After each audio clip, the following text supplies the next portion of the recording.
Welcome back, my friends, to the show that never ends. I'm Gene Delasala, president of Audioholics, and today we have a special guest. We have Darren Egan, marketing director, product director of RBH Sound. How you doing? Good, Gene. Thanks for having us down here. Excellent. Glad to have you here. We're excited to be here and to be part of the Audioholics show.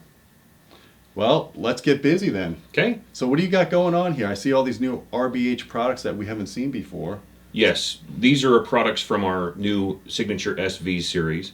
This series will be eventually replacing the SX series that we currently have now. We've had many series in the Signature series for many years. Ever since the inception of the Signature series, we've had different iterations of it.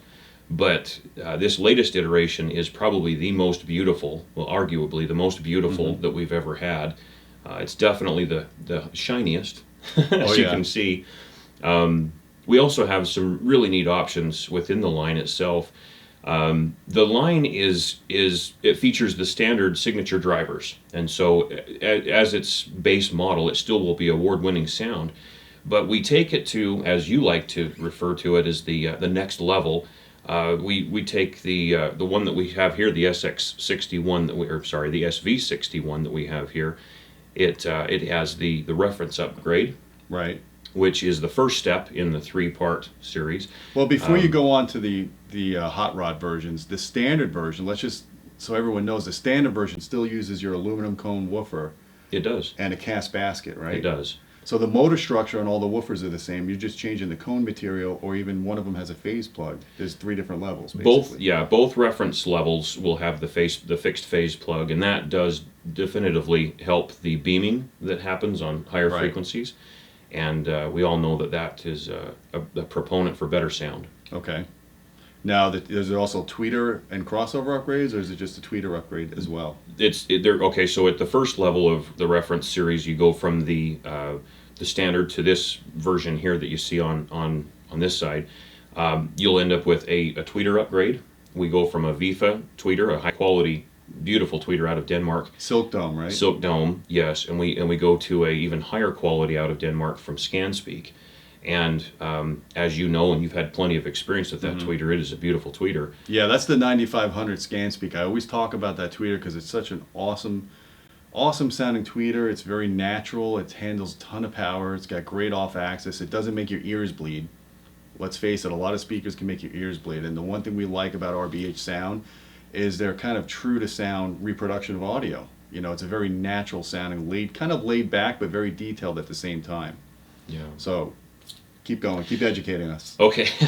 So not only do you get the ScanSpeak upgrade for the tweeter, but you also get the woofer upgrade to the reference level aluminum. And then to top things off and to kind of make everything work as best they can, we also make some crossover modifications that would be like chipping a vehicle if you were, you have a baseline vehicle or a stock vehicle, and because of the performance upgrades, we want to optimize those performance upgrades and make that sound as good as it can.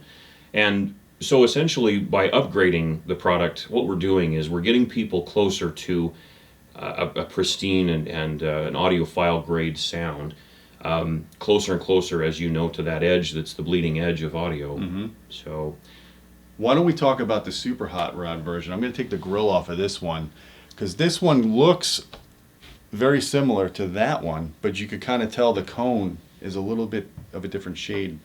It is. So this is going to be the reference version. This is going to be the Beryllium reference version.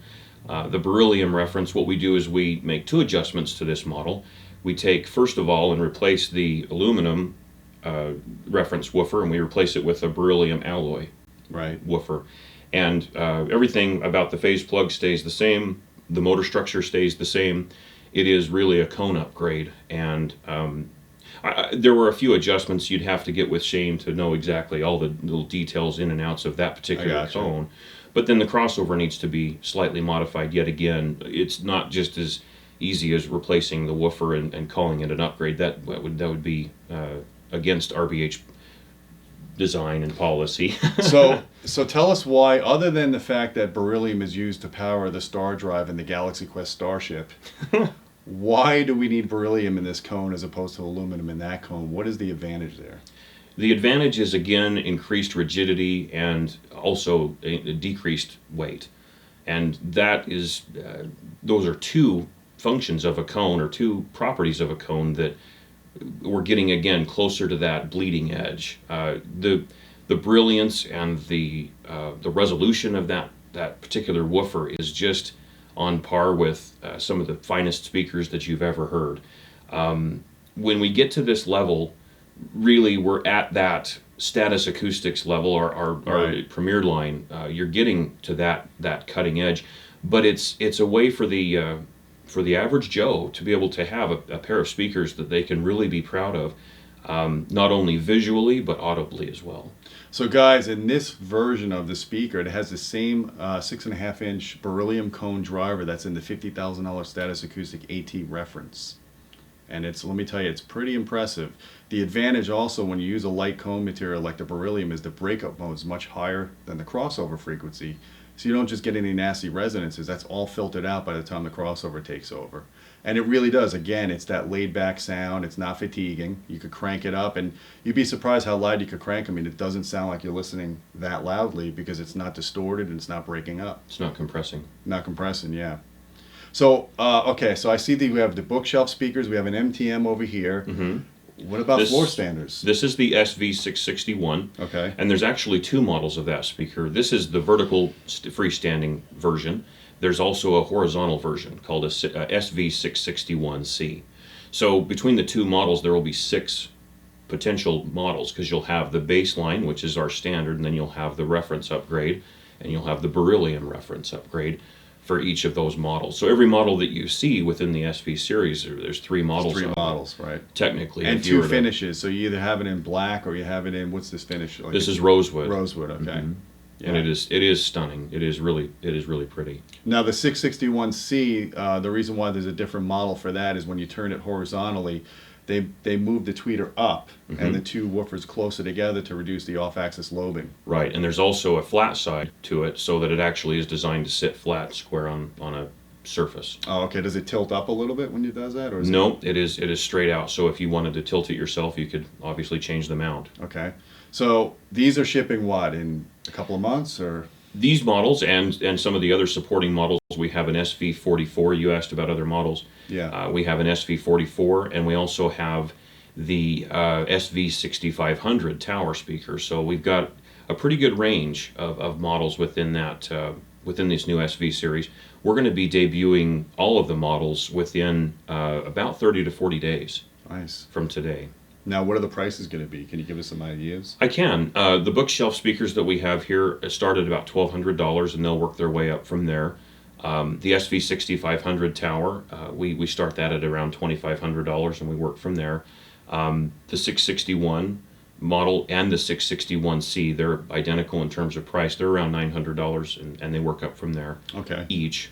Now, the 6500 tower, unfortunately, we don't have samples here yet. Can you give us a rundown? What's the driver topology? Is it a 3-way? How many drivers are in the cabinet? It's a 3-way, and if I'm not mistaken, there's a total of 5 drivers in the cabinet. We have 3 drivers up top in a Diapolito or a mid-tweet mid design like the 661 is, and then we have 3 other drivers. Sorry, I'm So math there's on 6. camera. So there's 6 drivers.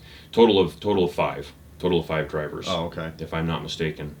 Then from that model, we also have the supporting subwoofers as well. We have an SV12, which is there's a couple of different iterations there in terms of power, but there will be a reference model and a standard model with that model as well. Not a Beryllium cone alloy with a subwoofer, unfortunately. But we also have the SV1212, which will be a monster, and it's the SV version of the subwoofer that you have given us an extreme rating for, the SV or SX 1212. Right. That's actually, guys, we had one of our own do the CEA test on the SX 1212, which is the SV is based on. It's just a little bit of a different cabinet shape. And that was the highest output sub that we measured. And it's really, it'll make Grandpa Simpson's teeth explode. It rocked your world. Yeah. Impressive. And now basically the price is going to be a lot lower in the SV version, right? It will, not by much, but it will be definitely a more of a attainable figure for people. what the neat thing is it came down dramatically in size. The SX1212, as you know, is pretty large in stature. Right. And not everyone can fit a behemoth like the SX1212 in their house, but those who do are blessed with the best bass in the world, in our opinion. Yeah. Now the SV1212 is designed to actually work in conjunction with a couple of new models that are coming forward. We'll talk about that in, I'm sure, a few minutes. Well, we could actually talk about the CEDIA demo, because that was, I mean, guys, we listened to probably a dozen CEDIA demos, and the RBH room was really one of the standout demos. They were demoing Atmos in a 7.2.2 configuration. Now, I know what you're saying, you need 4 height channels, right? Well, these guys actually came up with a clever solution. They used a bipole speaker as the SI744. It was the SI744. It basically has 2 4s on each side, and then 2 tweeters, 2 1-inch tweeters, and it just gives you a very broad dispersion. And I'm telling you, there was, how many rows of seats did you have in there? Like 2 or 3 We had rows? 2. They had two rows of seating, and no matter where I sat, I had very uniform surround effect, great overhead sound, and the bass was stunning. I mean, those 2 SV1212s just hit hard. They were tight. Yeah. The way we had Steve and Mike there from Datasat, and they, Mike is number 5 in the company from DTS, and they know their stuff, and they taught us a few things. It's interesting. You always learn in this industry. Right. When you think you know everything, that's when you really know the least. Yeah, that's true. But when we have industry veterans like that helping us, not that we don't have our own time in the seat as well, but having their help and assistance getting everything set up, the direct room correction, it just made for a heck of a demo. It was a great demo. I was really excited. So basically, we're looking at a ton of new products from RBH, not just the same products in a different form factor, but now with this AMT tweeter on your upper SV line. This is exciting stuff. This is new, groundbreaking stuff for you guys. You've never used an AMT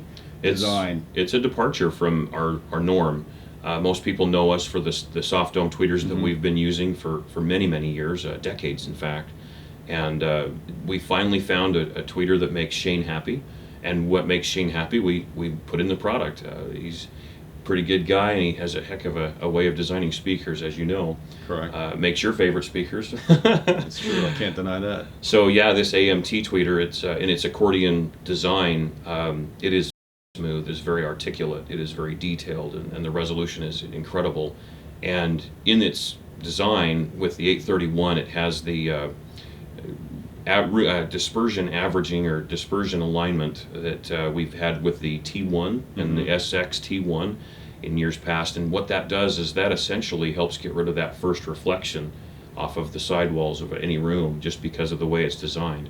Dispersion averaging array is what I'm trying to remember. Right. But that's an array that Shane designed about 2 decades ago. It was back in 2000, 2001. He came out with the T1 in our Signature Classic, which was the very first iteration of this line years ago.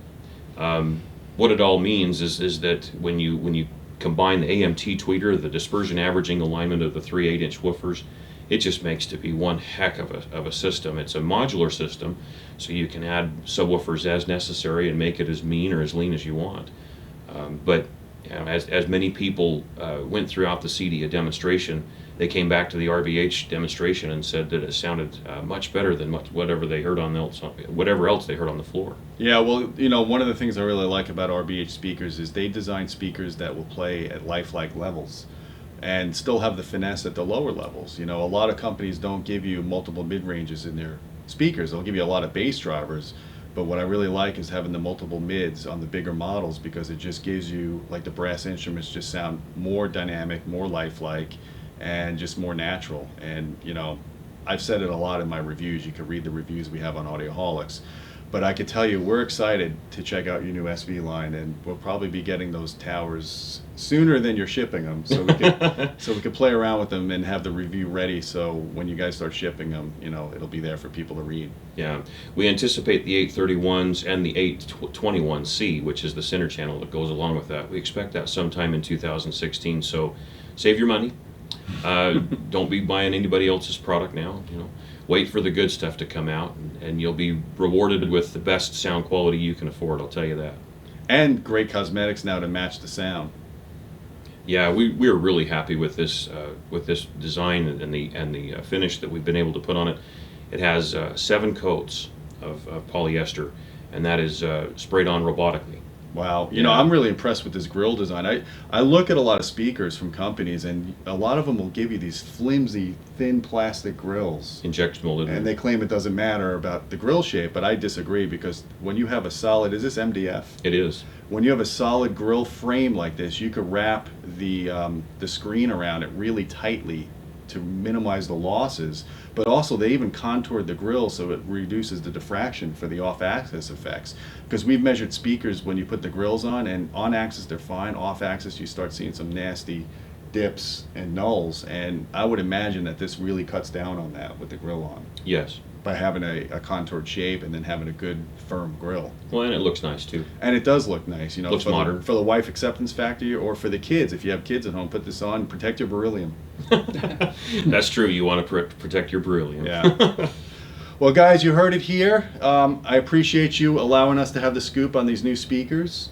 And just stay tuned to Audioholics. Stay tuned, because we're going to be doing reviews. We're going to be covering these products in more depth. I'll be taking out my protractor and my measurement test gear to make sure Shane did his homework. And we'll be reporting on that real soon to you guys. And until next time, keep listening. Keep listening.